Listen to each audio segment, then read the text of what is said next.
Nós vamos iniciar agora uma entrevista. Acho que a gente está gostando meio que dessa pegada de música. Então, nós estamos aqui hoje com um músico, ele é educador, ele é produtor musical e cultural, ele é da leste para o mundo. Ele já viajou o mundo inteiro encantando outros países. Mas antes da gente falar desse convidado, eu queria agradecer a Padaria Café da Manhã, que nos fornece esse lanche maravilhoso, todos os episódios.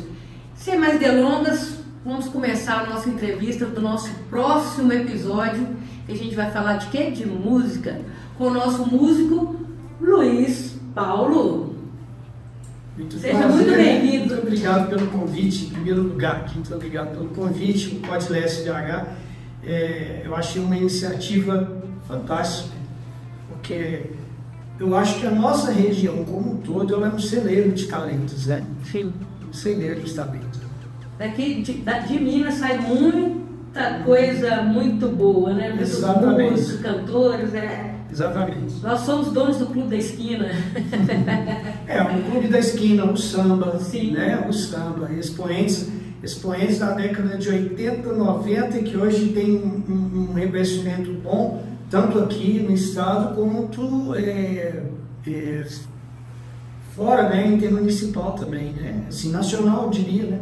Sim, a gente tem muita coisa boa. É uma variedade, né, de coisas. Sepultura é da leste. Sim, justamente. Né?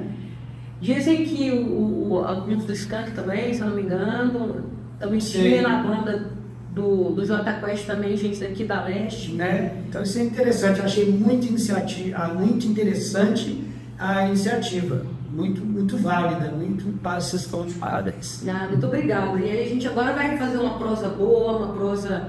Nós vamos falar de música, nós vamos falar de um pouquinho, ele vai dar alguns spoilers também dos projetos dele. Vamos lá, Luiz Paulo, o que você conta para nós? Quando começou essa trajetória sua com a música? Conta para nós aí. Olha, profissionalmente começou o marco inaugural, eu costumo dizer que foi mesmo em 1986. A convite de um guitarrista vizinho, eu ainda de menor idade, foi até a minha casa e pedi ao meu pai para poder tocar com ele numa banda de baile. Sim. E a gente foi tocar na casa do Mas você já tocava lá na sua casa brincando e ele ouviu e gostou? O que aconteceu é o seguinte, esse é o marco inaugural que eu chamo no sentido profissional. Sim. Que eu fui tirar carteira de música e etc, para poder trabalhar, né, naquela época.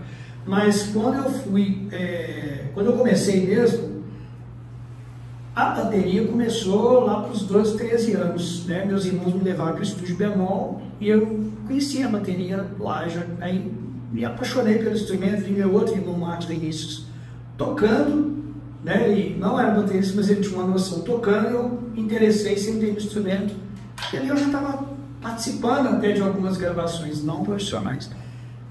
E paralelamente a isso, ali na Cidade Nova, falando de bateria, eu comecei um grupo aqui na Cidade Nova, com o Guilherme Fonseca, que hoje mora nos Estados Unidos, Luiz Coringa, guitarrista também da região, o Walterson, e tinha mais um baixista, o Miguel, também da Sagrada Família ali. Tem tudo aqui da nossa região. Exatamente, né? E ali a gente começou a banda de garagem, e ali foi meu começo musical. Você tocava o que nessa época? Bateria sempre, né? Que tipo de música? Assim, rock. Em quem você se inspirava? A gente curtia tocar as coisas que estavam tocando no rádio, do rock nacional, que estava em efervescência naquela época. Mas ao mesmo tempo a gente gostava de coisas internacionais, né? Van Halen, que todo mundo fala Van Halen aqui. Uhum. E eu já disse em outras entrevistas, né? A gente tocava dentro de um curso de inglês também, que era Talk English Course, que era do pai de um guitarrista. Então, era uma maneira, né, de nos incentivar. A gente tocava... Nos eventos, vocês tocavam nos eventos da escola? Exatamente. Mas conta aqui, um cantor que vocês, ou uma banda que vocês tocavam mais nessa época? Cada um tinha um tipo de influência. Então, eu particularmente curtia muito The Police, do baterista Stuart Copeland, que influenciou aquela geração até bateristas renomados mundialmente hoje o reverenciam. Né? Eu não sabia dessa magnitude, mas me pegava pelo som. Sim. Então essa era uma Sting também, né? E os Stones também, Rolling Stones. A gente era muito novo, não era a nossa pegada, mas assim, a gente curtia também e era o que estava estourando na época, né? Inclusive, naquela época, o Marco Ribas tinha gravado, né, com os Stones e com o Mick Jagger, Just Another Night, e no disco que tem Harlem Shuffle, né, aquele disco também, Dare to Work, ele tá naquele disco. Então assim, a gente é contemporâneo de ver isso tudo nascer. Aí, futuramente, eu fui tocar com o Marco, que era amigo da minha família. Eu fui tocar com ele, fui gravar com ele em algumas participações, um privilégio. Ô Luiz Paulo, você estava contando pra gente de quanto você considera como um marco, né? Sim, inaugural, né? Inaugural daquele ali que você entende que foi o início da sua vida profissional. Sim. Mas e até chegar aí? Como é que foi? Você veio de uma família de músicos ou... Conta pra gente da sua infância, como é que veio até chegar ao marco. Sim, eu sou o caçula da família ali e comecei naquele ambiente onde é que tinha seresta dentro da minha casa. Minha mãe cantando, era tudo em casa mesmo. E meus irmãos músicos profissionais, né, e tal, e eu comecei ali, o contato ali muito cedo, desde 4, 5, 6 anos cantando também, e sempre cantando.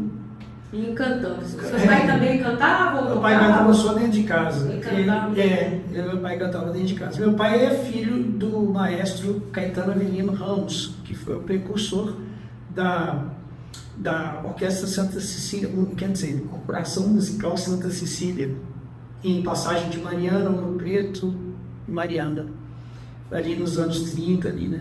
Então tem uma coisa, né? Tem primos, músicos, tem tios, né? Aí por parte da minha mãe... Família inteira? Sim. Inteira, né? Aí por parte da minha mãe... Assim, pai, mãe, irmãos. Exatamente.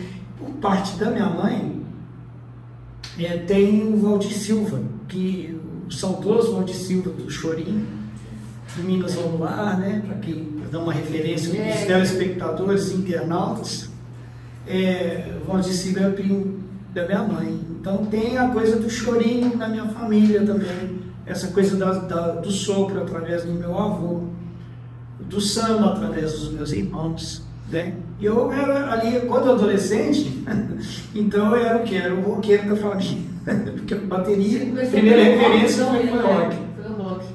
E as rodas de samba, eu já tocava percussão com os meus irmãos, cantava, já participava.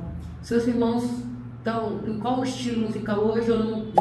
Sim, o meu irmão acima de mim, Marquinhos Ramos, ele foi do Trio Brasil Pandeiros, que é aquele trio de malabarismo que contou o Brasil, fez tal, e hoje é radicado no exterior, no Japão, como cantor hoje, e artista solo, né? E também, junto com a esposa, que era do Trio Brasil Pandeiros também, como cantora solo, e ele é produtor lá. Então um irmão seu tá lá.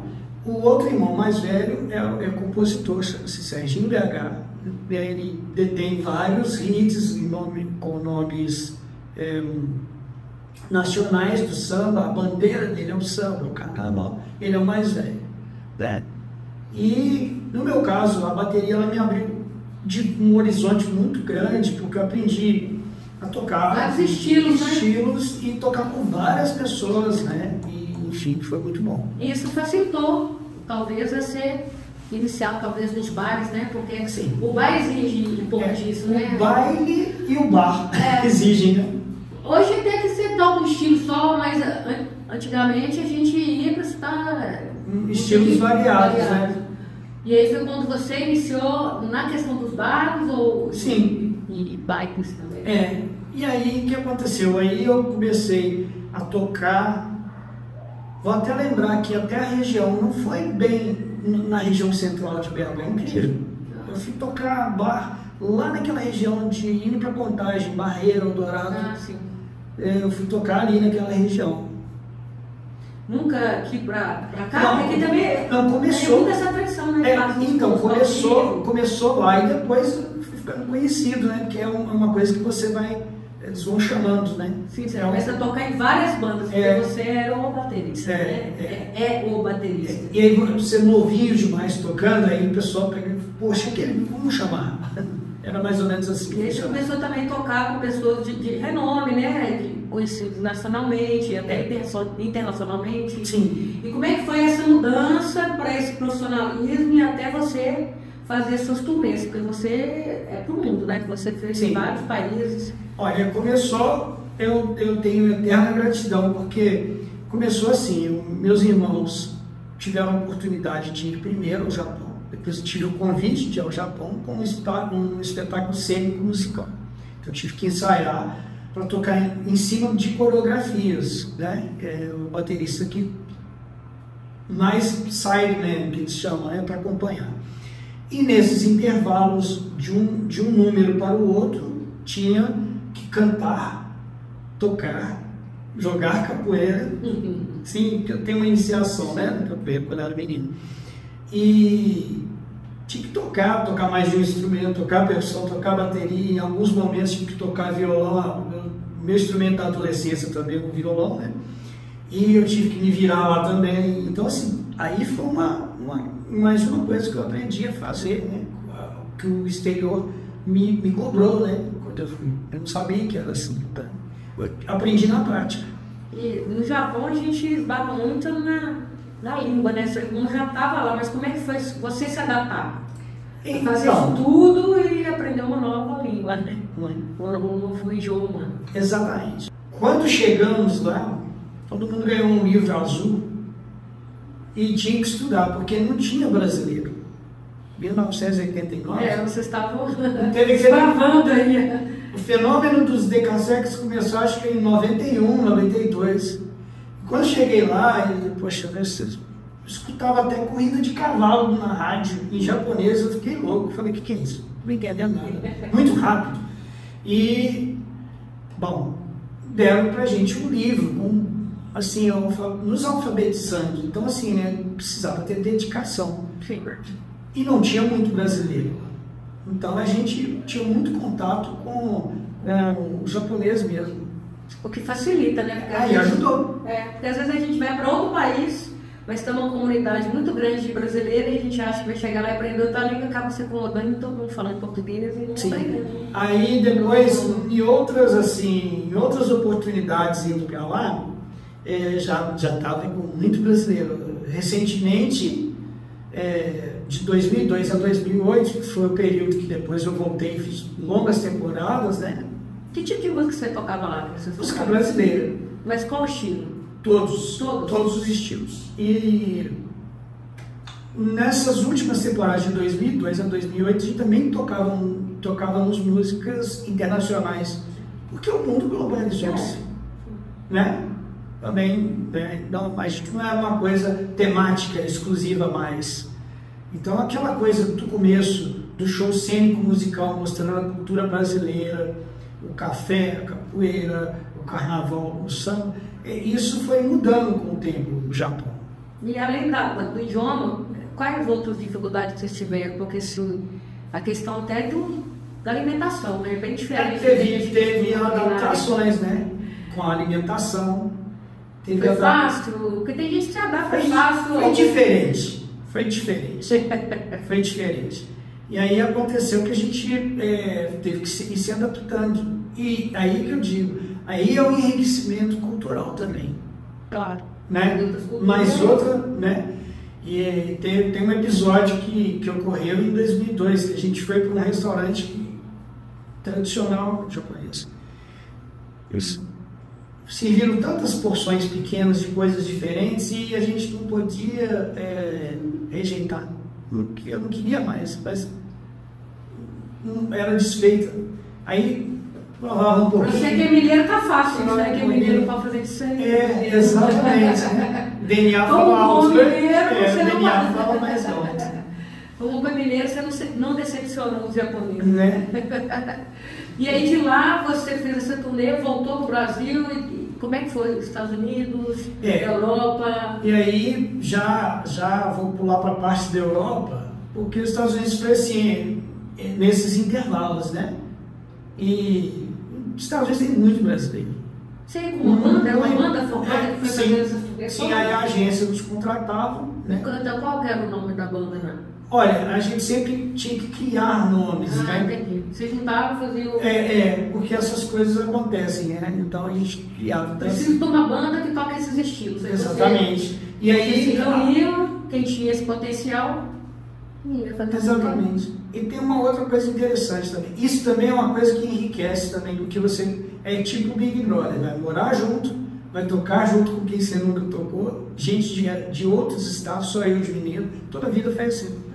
Uma ou outra temporada eu fiz com a convite de um mineiro, mas foi as primeiras, porque foi através dos meus irmãos, mas depois foi mudando. Isso tudo foi enriquecendo culturalmente também.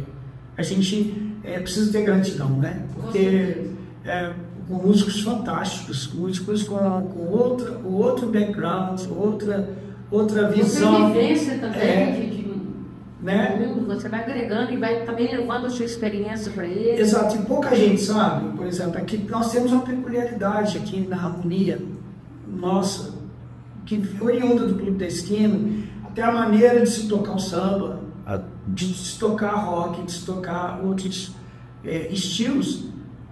Peculiarmente, a harmonia mineira oriunda do Clube da Esquina, ela é singular, só nossa. Ela é única e ela é respeitada mundialmente. Sim. Eu toquei com músicos de Ribeirão Preto que ficavam fascinados, né? Já admiravam lá no exterior admiravam essa coisa da harmonia nossa.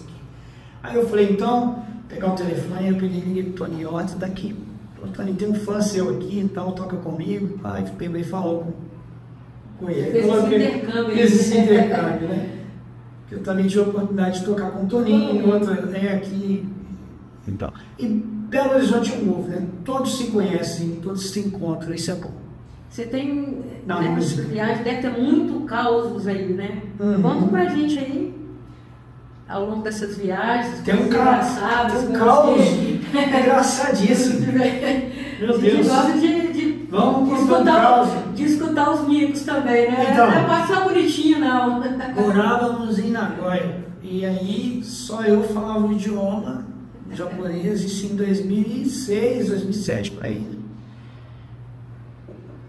Vou tentar lembrar, 2006 ou 2007.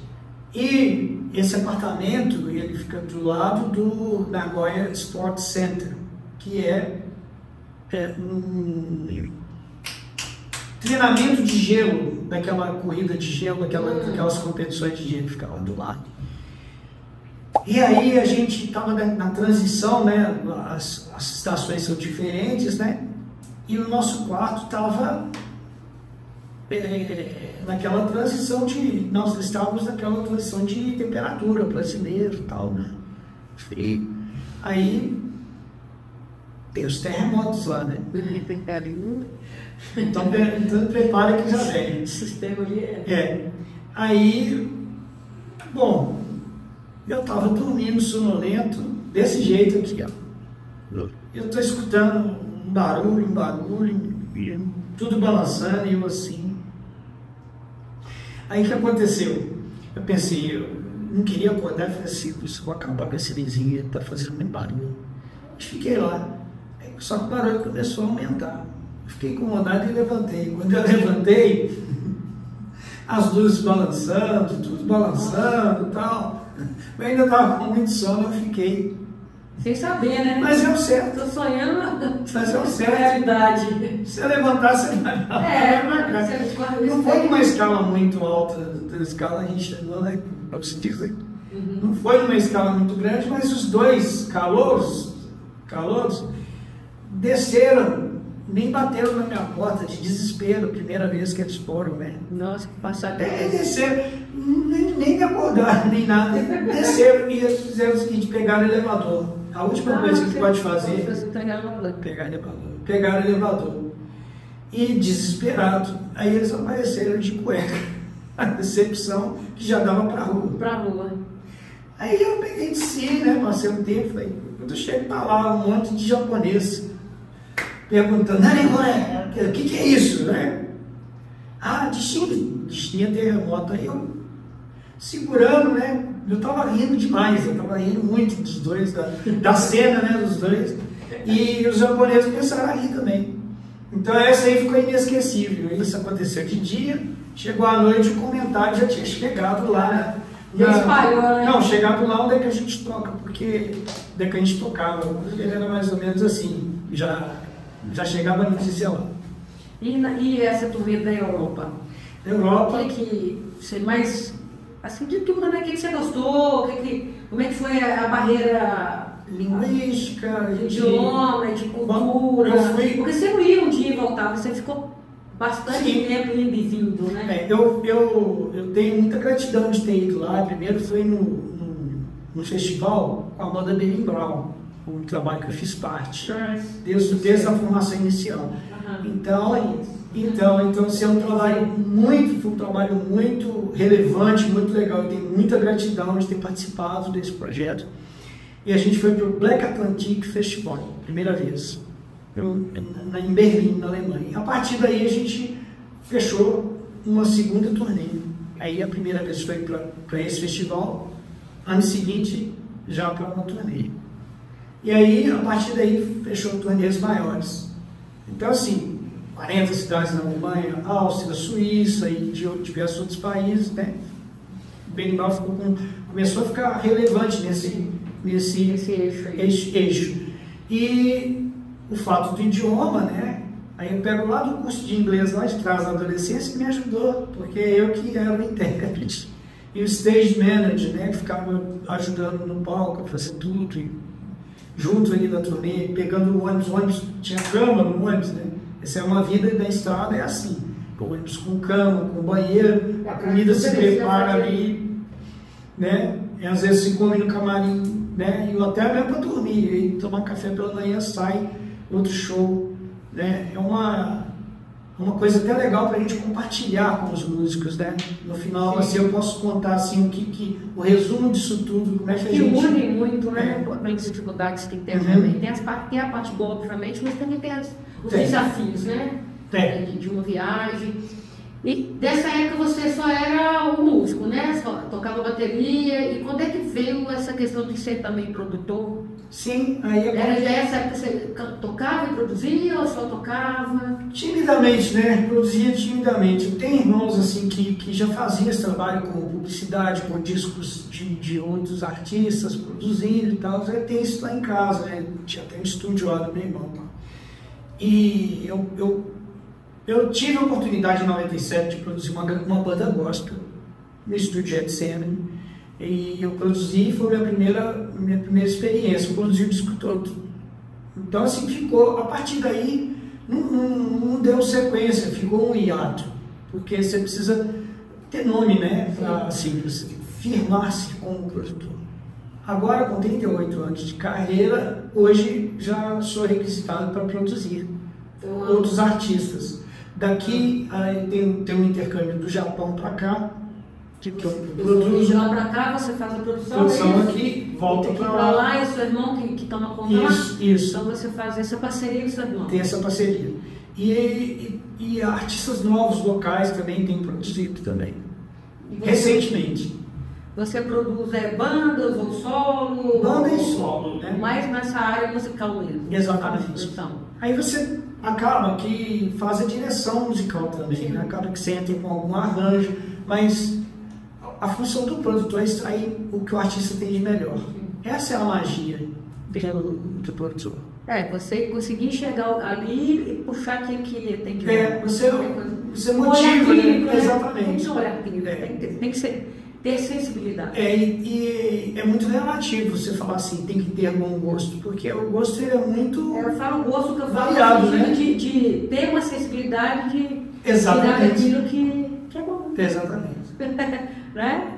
E você hoje tem algum projeto, por exemplo, porque o que você pensa assim, com relação à música e às crianças? Qual o poder que a música tem, às vezes, de mudar a vida de uma pessoa? O que você sentiu na sua vida ao mudar para não sei se você está... Então, eu comecei a ter contato, mas que agora tem um ano e meio que eu comecei a ter contato mais próximo com as crianças, né? E a criança é super sensível para a música, é muito sensível. E ela nos ensina durante. Você precisa ter sensibilidade para aprender o que ela está te dizendo, sem palavras, com ações, né?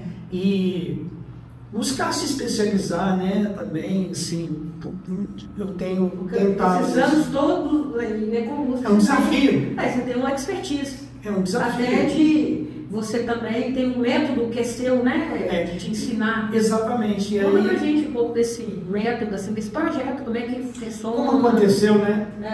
Olha, aconteceu? acho que em 2002 eu estava no Japão. E aí, antes de ir para o Japão, eu estava muito empolgada, eu falei assim, poxa, eu vou ter meu livro. Pensei no livro. E com a ajuda de alguns amigos, eu escrevi esse livro. E aí eu peguei, o que aconteceu? Eu escrevi esse livro. Então a gente entrou na Lei de Incentivo à Cultura para publicá-lo, só que eu estava no Japão quando foi aprovado, então não pude executá-lo. O que aconteceu? A gente desmembrou esse livro, transformou ele em apostila, pegou a parte brasileira dele e algumas partes principais básicas e realizamos um projeto que é a importância da música popular brasileira, que é da bateria. Deixa eu corrigir aqui. A importância da bateria na música popular brasileira. Então, parte desse livro se tornou essa apostila. Que é um método Luiz Paulo. Assim, que qualquer pessoa pode assimilar. Aí a gente fez esses workshops em comunidades daqui, né? E alfabetizamos musicalmente 250 pessoas, idosos, crianças, pessoas que nem musicistas são. E vocês conseguem ensinar. Exatamente. Então aí que veio a resposta, porque a ideia, quando fez o projeto, a gente pensou, os músicos de cada região, né? Eles serão o nosso público. Não tinha músico no workshop. Porque os horários, né? Sim. O músico trabalha à noite, o horário do workshop, então era totalmente aleatório ao horário que o músico trabalha. Porque assim, a gente olhando as pessoas cantando, tocando, a gente achando que é fácil. E acha até no direito de julgar, nossa, fulano canta mal, fulano canta bem. E até o dia que eu inventei de aprender a tocar violão. A coisa mais difícil que tem é você tocar e colocar a voz para cantar. Você fazer essa função.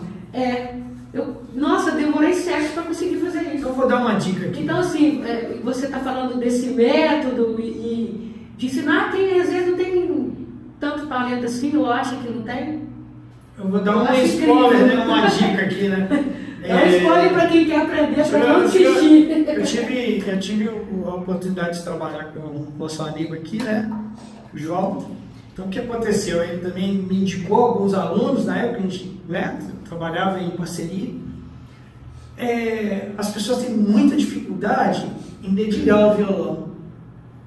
Então, eu tive dois pontos extremos. Eu tive crianças e tinha um adulto, que também é daqui da região, e tocava banjo muito bem, cavaquinho bem, mas ele, quando chegava no violão, ele queria aprender o violão e tinha dificuldade. A criança começava a estalar a corda assim, puxar a corda assim. E ele também, ele ficava travado, ele sabia a posição, mas ele ficava travado. Eu não sei se seria o método, mas eu inventei de virar o violão assim, ó, e fazer a pessoa fazer esse movimento. Esse movimento aqui de impaciência. Vocês estão vendo? Aqui, ó. Agora vamos trazer ela para cá aqui. Fazer esse movimento aqui no violão, em cada corda com ele nessa posição. E a partir daí fazer contagens, né? Com o polegar. Agora vamos virar o violão, virou. Já estava começando. E vamos ajustando daqui, ajusta a postura, usa a perna certa. Você já tem um estudante de violão fazendo a primeira parte básica, certo? Eu não contei que eu queria aprender a tocar violão depois de velha, né? Então a dificuldade era maior. Mas eu acho que a gente precisa muito... Porque tudo é dedicação também, né? De dentro de nós mesmos não termos essa barreira, né? Da idade. Não, claro, eu falei tudo, isso, né? brincando, Né? mas... Porque todos os possíveis, o João teve uma experiência lá de um senhor taxista, que chegou lá na escola, quando dávamos aula junto, cantando Nat King Cole, né? Ele cantava uns clássicos, né? E um timbre de voz lindo dele. Então, acho que nós temos aqui, aproveitar e dizer, né? Nós temos muitos talentos aqui que não foram descobertos. Justamente.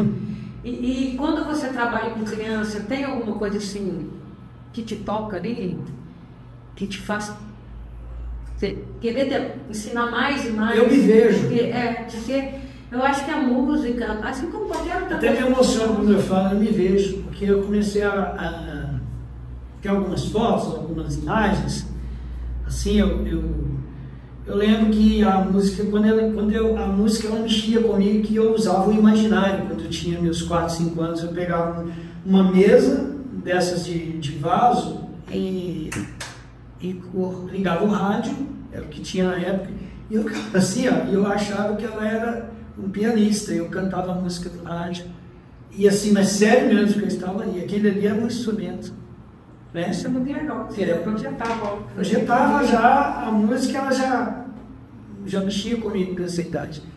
A música está no seu coração, falando sangue, coração, e ao longo desse tempo todo, obviamente deve ter tido vários episódios ou momentos desafiadores na sua vida. Sim, momentos Conta também. pra gente, assim, até para incentivar outras pessoas que estiverem assistindo a gente, como superá-los. Então é o seguinte, a gente sabe que a música, a gente tem bons músicos, bons cantores, bom tudo, mas a cultura não é tão valorizada como deveria. Sim. Eu creio que, fugindo um pouco da retórica, né, disso aí, eu vou falar assim um pouco mais sério. Em 93 eu sofri um acidente muito grave, na qual eu precisei de 6 cirurgias e apoio familiar, apoio assim, de tios que nem estavam aqui, de irmãos que nem estavam aqui no Brasil, e foi pesado. Quando foi? Foi em 93. E, no entanto, eu passei por fisioterapia, passei por várias coisas, né? E que eu precisei de cuidados muito especiais e de muita garra para poder voltar a andar. Eu fui desacreditado por médicos e isso aí virou um meme, né? No meio artístico, né? Não deveria, né? Mas foi uma época muito difícil, mas com o suporte da família e das pessoas assim, verdadeiras, eu pude superar, e também com muita garra, né? Então, o que eu aconselho para quem está chegando agora não é o clichê, acredite nos seus sonhos, não desista nunca, não é isso. Olha, a gente precisa ter a humildade de saber que aonde você vai precisar ajuda, aonde você vai precisar buscar ajuda, seja ela terapêutica, seja ela psicológica, seja psiquiátrica, do que for. Hoje em dia, eu enxergo essa... Pensei. Concluindo, eu acho que assim, hoje em dia eu enxergo com esse panorama, né? E isso tudo é válido. Agora, o período foi 6 meses para eu poder voltar a andar. Eu não tenho gratidão até hoje por quem chegou e me chamou para tocar. Não era para eu tocar porque seria dinheiro ou qualquer coisa. Eu senti que queria me chamar para tocar para me levantar, né? Então, e no entanto, hoje em dia eu estou grato por estar vivo e por estar fazendo música, né? E por também estar ajudando as pessoas, né? Porque a música, como a gente comentou anteriormente, ela é um fator transformador na vida das pessoas, né? E você já teve algumas oportunidades de agradecer essas pessoas que te ajudaram Eu tenho contato com elas até hoje.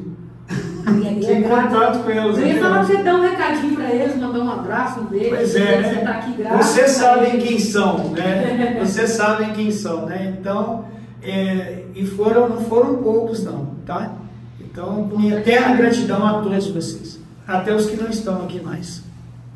Aproveitar a oportunidade, sempre agradecer. Exatamente. Né? E passando esse período que foi o mais desafiador, teve algum outro, porque isso aí já foi de um acidente, mas assim, desafios porque a gente nessas mudanças da vida, eu mesma tive várias portas fechadas, mas a gente nunca desiste, obviamente, né? Sim. E como é que foi essa questão assim, das portas fechando ou não? Você sempre... Porque às vezes a gente é muito competente, mas ainda assim as portas acabam uma vez ou outra... Teve essas portas fechadas? Teve uma banda, né, que a gente teve, década de 90, que quando ela acabou assim, eu estava fazendo... olha só que estranho, né? A gente estava fazendo shows nacionais com outra banda, eu e o tecladista dessa banda, acompanhando, né, como músicos, né? E a gente feito vários estados, fazendo programas de TV, Jô Soares, um monte de coisa e tal. E aqui para Belo Horizonte estava assim, para o meio artístico estava assim, poxa, vocês estão bem. O emocional não estava legal não. Aí eu estava fazendo um curso no estúdio, um home studio, não um home studio, deixa eu corrigir que eu estava fazendo um curso em um estúdio sobre microfonação. Então, olha, você vai estudar esse material aqui, me deu.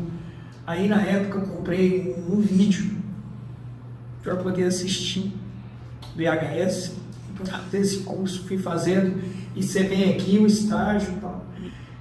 Aí eu falei, eu vou trabalhar nesse estúdio, não vou tocar mais não. Sim. Eu vou ficar só nesse estúdio aqui, vou trabalhar, vou ser contra a regra, ser tudo. E eu fiquei para baixo, assim, que eu quis ver. Né? E roubaram o meu instrumento, né, na época. E aconteceu muita coisa. Também, né? Mexeu no instrumento. Mexeu. Hoje eu não tenho esse apego mais mal, assim, com o instrumento. Vai adquirindo por necessidade, por ter que usar, né? Mas não tem esse apego, assim. Bem que a gente acompanha com esse E eu confesso que na época eu não era maduro o suficiente, apesar de eu estar com 27, 28 anos, eu não tinha essa. Já tinha essa. Não tinha essa maturidade, não. Rodado algumas vezes. Eu já estava rodando e não tinha, não. Não tinha essa maturidade, não. Tudo aconteceu muito cedo, né? E foi uma sequência de coisas. E de coisas, e foi mais ou menos assim. Até que a gente começou com outros projetos. Aí veio uma banda com repórteres, com gente profissionais liberais. A gente vai gravar um CD e começou a rodar, fazer turnê com esse pessoal. Aí nesse disco teve participações, no disco dessa banda teve participação da Fernanda Zacai, do Saulo Laranjeira, do Marcos Viana, alguns sopro, né, do que tocavam com o Jota Quest, aquela década de 90, né, que estava tudo acontecendo aí. Então tinha muita demanda, então a gente estava tocando bastante e tal. Sem perceber, eu já estava de volta à rotina de estar tocando novamente. Isso é bom, no meio mesmo você conseguiu melhorar a estima, sim, se reencontrar. Se reencontrar, exatamente. É o que eu digo para qualquer músico, assim, é desafiador. Às vezes, volta e meia, o músico é roubado, instrumento, tem algum tipo de desilusão. Eu acho assim, você busca sua força interior, aquela coisa da humildade, olhar o outro lado, onde que você pode melhorar, onde que você pode evoluir para superar aquilo. Né? Buscar ajuda também, né? Não tenha vergonha de falar. Com certeza. Eu acredito nisso aí. E hoje, você está tocando em alguma banda? Quais são os projetos atuais? Olha, eu Tá queria até te trabalhando com falar. criança, tá Também. trabalhando com criança. Queria até te falar. Eu tenho medo até de alguém ficar de fora. Eu tenho que agradecer muito, tenho que ter gratidão. As pessoas sabem. Tem que ter muita gratidão, porque, por exemplo, eu cheguei recentemente de uma imersão cultural e de inglês na Jamaica, que eu tive oportunidade de ir, agradecer o IEC English Course, né? Eu não sei se eu falei a sigla certa, queria agradecer muito pela oportunidade de eu ter ido, né? E eu cheguei de lá dessa imersão cultural de inglês e o mês estava faltando metade do mês para acabar. Eu trabalhei os 15 dias que faltavam. Assim, rápido. E agora, esse mês que entrou agora, junho, eu também fechei ele todo. Graças a esse network, porque eu trabalhando com diversos estilos, eu toquei do jazz, do soul, do samba, do axé, que é retrô, né? Aquele tipo que valoriza mais os ritmos afro-baianos, né? Que é uma cultura riquíssima, né? E toquei também rock grunge. Então, assim, eu tenho tocado com vários artistas daqui, né? Que me proporcionam essas agendas, né? Eu também tenho dado aula infantil, de musicalização infantil, e aula para adultos também, além das gravações que eu faço como músico, né, tocando, e como produtor, tenho trabalhado bastante também, graças a Deus. Graças a Deus, a rotina tá corrida, né? Graças a Deus, está faltando trabalho. E vi aqui no seu programa, aqui, nesse podcast aqui, essa iniciativa, é uma plataforma também muito legal, inclusive para esses artistas emergentes da região, né? O podcast nasceu para isso, para dar voz às pessoas que às vezes não têm tanta oportunidade e tem tanto para acrescentar. Exatamente. Né? Tanto a falar, tanto de coisa rica que você trouxe para nós, de cultura, de viagens.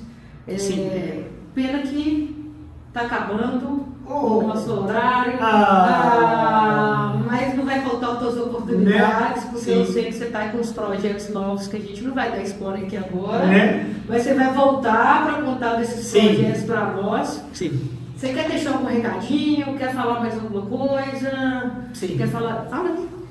Olha, eu acho que a gente tem que ter muita gratidão por estar, né, trabalhando com arte no nosso país, que é muito difícil, não é fácil, né? Tem que ter muita gestão, né? Tem que relações humanas é muito importante. Sim. Você vai conviver com diversas pessoas com temperamentos diferentes, histórias de vida diferentes, demandas diferentes, né? E a gente tem que sempre estar aberto para ouvir musicalmente, né? Eu acho que é importante, né? Porque o convívio, às vezes, você convive pouco. O músico freelancer, no meu caso, ele convive pouco. Então, aquele pouco ali, você tem que ser agradável. Você tem que estar pleno ali, né? Pleno, no sentido de pontualidade, no sentido de entregar o seu melhor, né? E também inspirar outras pessoas, né? Sim. Né? Não competir nesse sentido de você vem de exemplo. Negativo, né? Essa competição negativa eu sou contra. Também não combina com a música. Não. Né? Música é alegria. Música para você sentir alegria, levar alegria. Indique seu colega para trabalhar também, quando você não puder, é assim que a gente faz. Eu acho que tem que fazer esse ciclo aí, pessoal. Indicar, eu indico outro. Tem a mesmo, não, né? Justamente, todo mundo tem um espaço, né? Exatamente. E só aumenta o nível, né? Com certeza. Só aumenta o nível. Eu acho que a gente tem que se unir mesmo dentro, né? E ajudar um ao outro. Então, para isso que a gente está aqui, para tentar ajudar e se ajudar e a gente seguir. Exatamente. É um caminho bacana, porque a gente nem sempre tem tantas oportunidades, então, quando tiver, compartilhar. Exatamente. Luiz Paulo, muito obrigado, gostei muito de te conhecer e achei essa história muito bacana e achei maravilhoso, assim, estou assim, bem empolgada assim, com essa questão dos idiomas, das oportunidades que a música vai dando pra gente, né? Você fala inglês, japonês, espanhol espanhol e francês, né? Que eu devo muito ao senhor José Ramos, em memória, meu pai, que era assessor do cônsul aqui da França, o senhor Dr. Roberto Leves. Então, quando eu era pequeno, ele me deu essa iniciação. Eu não entendia porquê, mas aí depois... Mas você foi, não aprendeu. Aí no futuro, ele falou, um dia vai ser hoje, e foi. Tem sido. Graças a Deus. Eu te desejo toda a sorte do mundo, tanto no seu projeto que está por vir, Isso. nos que você está hoje. Te desejar toda a sorte do mundo, porque você cria oportunidades para as pessoas criam para esse caminho. Muitíssimo obrigado pelo convite. Fala suas redes sociais, né, que o pessoal está esquecendo. Muito obrigado pelo convite, né? Foi um prazer estar aqui no Podless, né? E se inscrevam nesse canal que é bacana. E minhas redes sociais é o Instagram, @LuizPauloInsta e Escola de Música Groove. Tem alguns underlines lá, depois eu passo direitinho aqui, né? Então, e através desses canais você pode falar comigo. Lá também tem os links, né, para YouTube, tem um site meu lá que tem os links para todas as redes sociais. Isso aí, pessoal. Com um portfólio, com tudo, toda a minha história. E no Instagram tem, assim, todas as publicações de shows, de viagens, de eventos, os destaques. E tem uma websérie lá também, que se você descer no Rios lá embaixo, que chama Instagrooves, que eu fiz durante a pandemia, que é uma websérie falando da história da bateria, como é que ela se mistura com o mundo, com a história mundial, né? As origens e a miscigenação, né? que nós temos assim, globalizada. Ela é globalizada. O mundo todo tem essa miscigenação. A música também ela une as culturas e os povos. E, enfim, ela conta sobre isso. Começa essa websérie, ela começa desde lá de New Orleans, né, do comecinho da bateria, e desemboca aqui, no nosso país, né? Então vai chegando até chegar aqui no Brasil, passa o mundo inteiro, através dos ritmos, né, da cultura universal que não são. É isso aí, pessoal. É nós por nós, né? Okay. Esqueça de inscrever nos nossos canais, né? Curtir, comentar, compartilhar. A sua opinião é muito importante pra gente. Então não deixe de comentar e de seguir a gente nas redes sociais e me seguir também, @Regina Vieira Oficial e o Podless BH. Siga a gente nas redes sociais. E até a próxima. Muito obrigado. Muito obrigado. Satisfação. Gostado. Eu gostei muito. Muito obrigado.